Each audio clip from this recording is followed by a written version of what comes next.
अस्सलाम वालेकुम। तो आज हम अपना वर्डप्रेस का मॉड्यूल शुरू करते हैं। First of all, this skill has made me over $80,000 till now in last 3 years। तो इससे आपको थोड़ा सा आइडिया हो सकता है कि ये कितना हाईली वैल्यूएबल स्किल है।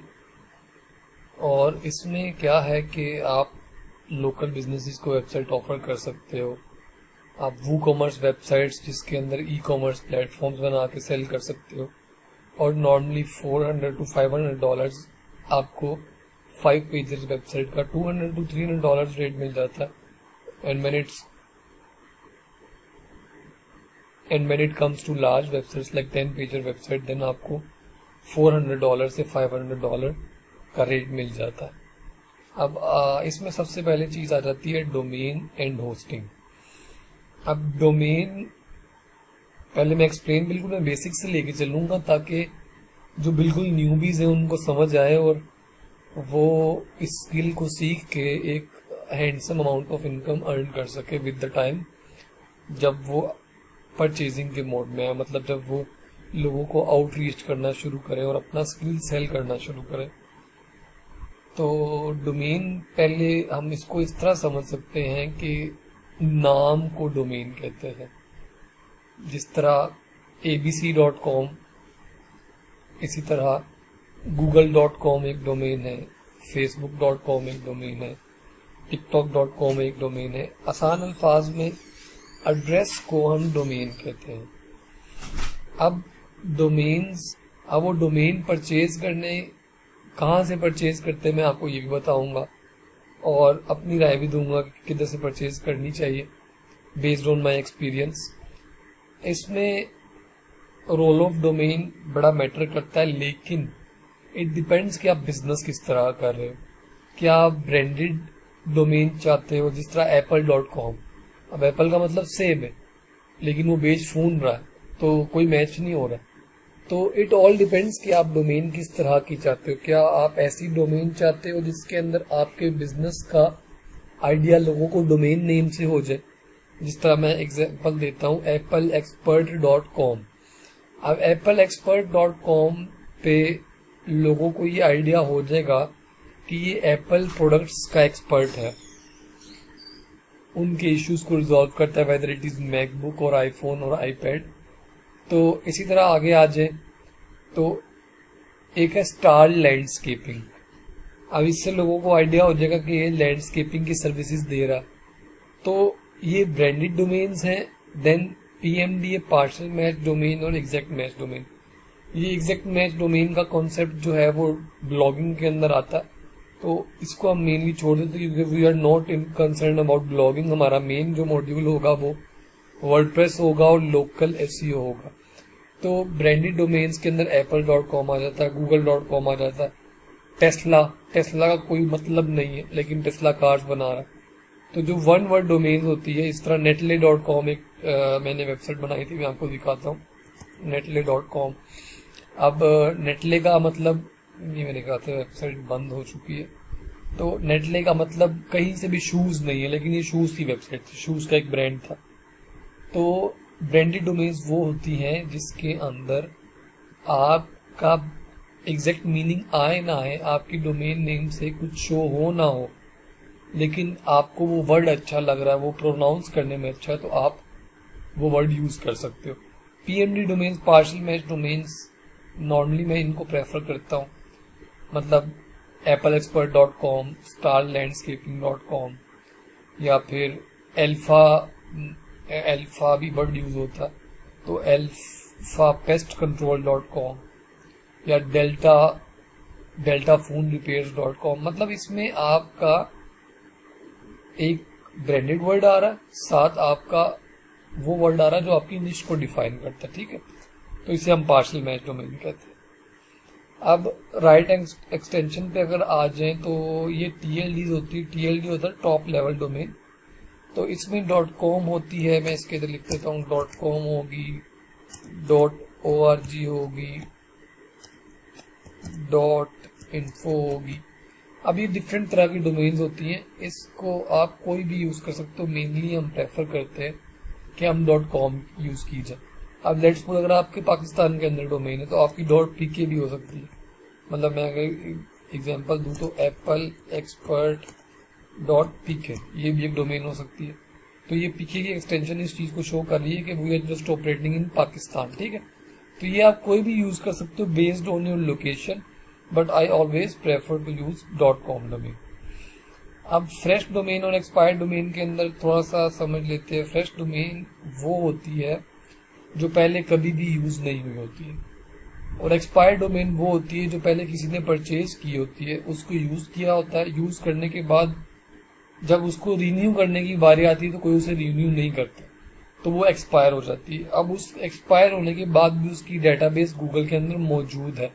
अब अगर आप उस एक्सपायर्ड डोमेन को परचेज कर लो तो वो आप एक्सपायर्ड डोमेन परचेज करोगे, ठीक है। ये मैं अगर आपको एग्जांपल दूं तो अभी netly.com है, ठीक है। netly.com को मैं जाके हुईज पे चेक करूं अगर, तो मेरे ख्याल से ये शायद एक्सपायर हो चुकी हो।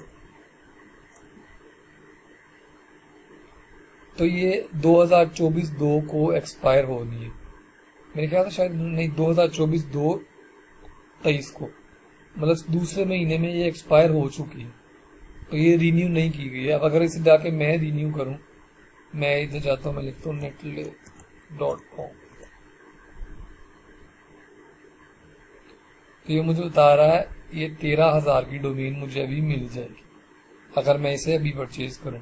अभी ये पहले किसी के पास थी लेकिन उसने इसे रिन्यू नहीं किया, उसने इसकी फीस पे नहीं की, तो अब ये एक्सपायर्ड डोमेन में अवेलेबल होगी, इसको हम दोबारा परचेज कर सकते हैं, ठीक है। तो ये एक्सपायर्ड डोमेन है और फ्रेश डोमेन है। आगे अब हम बात करते हैं कि जिस तरह आपने कोई भी चीज परचेज करनी हो तो आप किसी शॉप पे जाते हैं। लेट्स सपोज आपको एक वॉलपेपर परचेज करना है तो आप किसी वॉलपेपर की शॉप पे जाएंगे। आपको रूम डेकोर की चीजें परचेज करनी है तो आप किसी रूम डेकोर की शॉप पे जाएंगे। इसी तरह जब आपने डोमेन परचेज करनी हो तो उसके लिए डिफरेंट प्लेटफॉर्म्स है, GoDaddy, SiteGround, Bluehost, Namecheap, मतलब there are tons of website जो कि सर्विसेज प्रोवाइड करती है। ये चार जो मैंने आपके सामने लिखे हैं मैंने मेनली ये यूज किए हैं। बाकी अगर मैं बात करूं नेम सिलो, ये भी एक वेबसाइट है जो कि नेम सिलो, ये भी डोमेन्स, चीप डोमेन्स मिल जाती है यहाँ से। तो आप इसमें से कोई भी यूज कर सकते हैं, लेकिन एक रिलायबल सोर्स को यूज करना is much better as compare to cheap domain purchase करने के। गोडेडी अच्छा है, इधर से आप डोमेन परचेज कर सकते हैं। साइट ग्राउंड सबसे अच्छा है। Site ground is expensive but site ground is good, तो आप साइट ग्राउंड से परचेज कर सकते हैं। अब आपने लेट्स सपोज पहले आपने डोमेन नेम फाइंड करना है।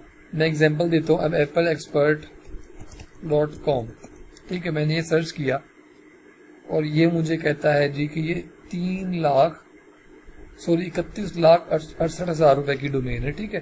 तो इसका मतलब है कि ये पहले से किसी के पास होगी, ये प्रीमियम डोमेन है, ये मुझे नहीं मिलेगी, या मैं इतना पे करूंगा तो मैं इसको परचेज भी कर सकता हूँ। ये जो netly.com थी, ये मेरे क्लाइंट ने किसी जमाने में 45,000 की बाय की थी। तो अब मुझे पहले डोमेन वो ढूंढनी पड़ेगी जो पहले किसी ने परचेज नहीं की हुई है। अब मैं एक लेट्स सपोज मैं एक वेबसाइट बनाना चाहता हूँ जिसके ऊपर मैं लंडे के प्रोडक्ट्स डालूं।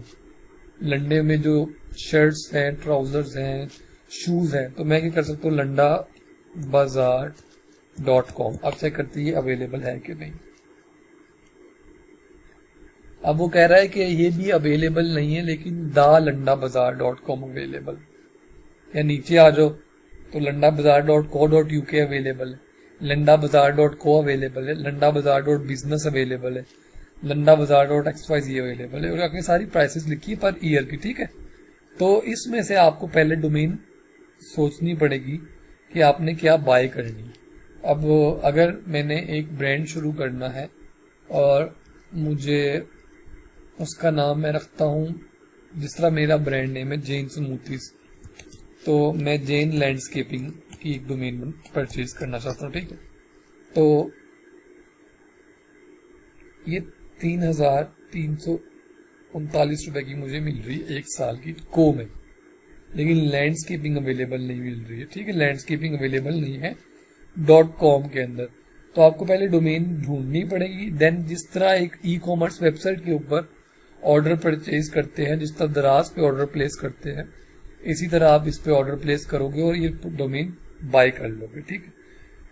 अब अगली चीज आती है होस्टिंग।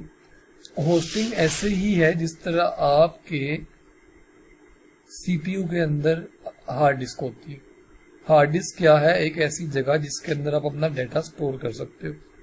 तो ऑनलाइन ऐसी जगह जिसमें आप अपना डाटा स्टोर कर सकते हो उसको हम होस्टिंग कहते हैं। अब होस्टिंग डिफरेंट टाइप्स की होती है। अगर मैं गोडैडी पे आपको जाकर दिखाऊं, इनमें दिखाऊं तो ये web hosting, cloud hosting, reseller hosting. तो ये मैं वेब होस्टिंग पे जाता हूँ तो ये आपके सामने डिफरेंट प्राइसेस आ जाएंगी। $3.99 पर मंथ, ठीक है। $6.69 पर मंथ, $10.69 पर मंथ, ठीक है। इसी तरह इधर आ जाओ तो ये होस्टिंग एंड सिक्योरिटी इसकी सर्विसेज, तो मैं कहता हूँ वेब होस्टिंग बाय करनी है। तो ये मुझे नीचे दे रहा है ₹499 पर मंथ, ₹999 पर मंथ। तो इस तरह आपको डिफरेंट होस्टिंग मिल जाएंगे। लेकिन फिर वही बात के आपको कोई ऐसी होस्टिंग परचेज करनी है which is reliable, which offers good enough value. अब इसमें देखो आप ₹999 में एक वेबसाइट होस्ट कर पा रहे हो, लेकिन इसमें आप ₹1300 में मल्टीपल 10 वेबसाइट्स होस्ट कर पा रहे हो, ठीक है। तो मेरे ख्याल से ये काफी बेहतर रहेगी। अगर मैं इधर आता हूँ तो ये $3.99 में वन वेबसाइट है, $6.69 में अनलिमिटेड वेबसाइट्स है, ठीक है। तो मैं लेट्स सपोज अगर मेरी एक कंपनी है जिसके अंदर मैं मेरी एक एजेंसी है जिसके अंदर मैं लोगों को वेबसाइट डिजाइनिंग की सर्विसेज पर ऑफर करता हूँ और मैं होस्टिंग भी खुद से ऑफर करता हूँ, तो मेरे ख्याल से मेरे लिए वेबसाइट होस्टिंग ज्यादा अच्छी रहेगी एज कम्पेयर टू ये वाली, क्योंकि इस पर मैं सिर्फ एक वेबसाइट होस्ट कर सकता हूँ। अब तरीका क्या है कि आपने पहले डोमेन परचेज की, फिर होस्टिंग परचेज की। उसको परचेज करने के बाद आप दोनों ने उनको कनेक्ट करना है। कनेक्ट किस तरह होगा कि आपने डीएनएस चेंज करने। जो होस्टिंग होती है उसके डोमेन नेम सर्वर्स होते हैं। होस्टिंग आपको अपने नेम सर्वर्स देगी, आपने जाके उनको, जो आपकी वेबसाइट है की डोमेन है, आपने उसके अंदर जाके नेम सर्वर्स ऐड करने। मैं आपको प्रैक्टिकल एग्जांपल दिखाता हूँ। तो ये अब आपके सामने मैंने अपना नेमचिप का अकाउंट खोला है। इसके अंदर मेरी डोमेन है jainsmoothies.com। अब अगर मैं इसके मैनेज में जाऊंगा तो ये आपके सामने डोमेन आ रहा है, डोमेन के साथ प्रोडक्ट्स आ रहा है, प्रोडक्ट्स के साथ डीएनएस आ रहा है। अब अगर मैं इधर नेम सर्वर्स में आता हूं तो आप देख रहे हैं कि ns1.siteground.net और ns2.siteground.net। तो इसका मतलब क्या है कि मेरी होस्टिंग जो है वो साइटग्राउंड से मैंने परचेज की हुई है और मेरी डोमेन जो है वो नेमचीप से परचेज की हुई है। तो अब इन दोनों को कनेक्ट करने के लिए मुझे ये डोमेन पहले साइटग्राउंड में ऐड करनी पड़ेगी, देन मुझे इसके नेम सर्वर चेंज करने पड़ेंगे अपनी साइटग्राउंड की होस्टिंग की तरफ। इस तरह ये दोनों चीजें आपस में कनेक्ट हो जाएगी।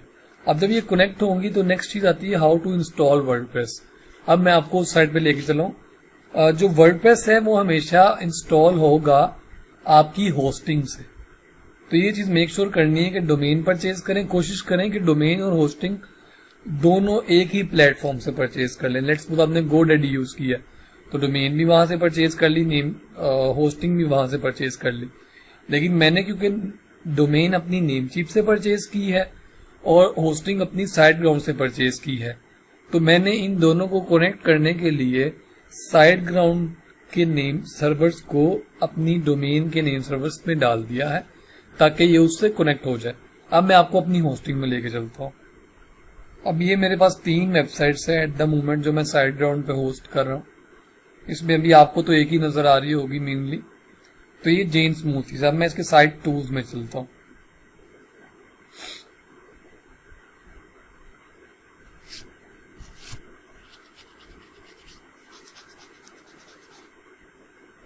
अब इस पे वर्डप्रेस इंस्टॉल हुआ है क्योंकि मैंने ये आपको एसईओ के कोर्स में भी दिखा दूंगा।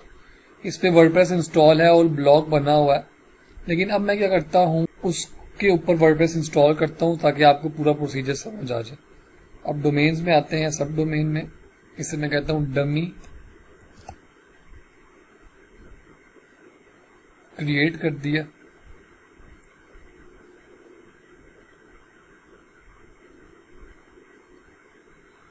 अब ये डोमेन क्रिएट हो गई है। अब मैं जाऊंगा वर्डप्रेस में, इंस्टॉल एंड मैनेज में। इधर से मैं सिंपल वर्डप्रेस चूज करता हूँ, सिलेक्ट। इधर से मैं अपनी डोमेन चूज करूंगा। डोमेन मेरी है dummy.janesmoothies.com। अभी आप एक बार चेक कर लें कि dummy.janesmoothies.com पे कुछ भी नहीं आ रहा होगा। अभी देखिए अंडर कंस्ट्रक्शन कुछ भी नहीं आ रहा, तो अभी मैं इस पे वर्डप्रेस इंस्टॉल कर रहा हूँ। इधर मैं अपना यूजर नेम दे दूंगा dummy123। इधर जनरेट कर देते हैं पासवर्ड, और इधर हम दे देते हैं dummy@gmail.com। ठीक हो गया। और मैं पासवर्ड अपने पास सेव कर लेता हूँ ताकि ज़रूरत के तहत काम आ जाए, और इसे मैं कहता हूँ इंस्टॉल। अच्छा जी, अब ये वर्डप्रेस इंस्टॉल हो गया। अब मैं आके इसको एक बार रिफ्रेश करता हूँ, तो ये देखो आपके सामने वर्डप्रेस आ गया। इस तरह वर्डप्रेस इंस्टॉल हो जाएगा। आपको सिंपली पहले डोमेन को होस्टिंग से कनेक्ट करना है, फिर जाना है वर्डप्रेस में और वर्डप्रेस को इंस्टॉल करना है यूजर नेम देके, पासवर्ड देके। अब मैं इधर से एडमिन पैनल में चले जाता हूँ। तो ये सारा कुछ मैं अभी क्लोज कर देता हूँ, और ये मेरे पास वर्डप्रेस का बैक एंड आ गया। अभी मैं एग्जिट विजिट करता हूँ ताकि आपके सामने एक प्रॉपर बैक एंड आ जाए।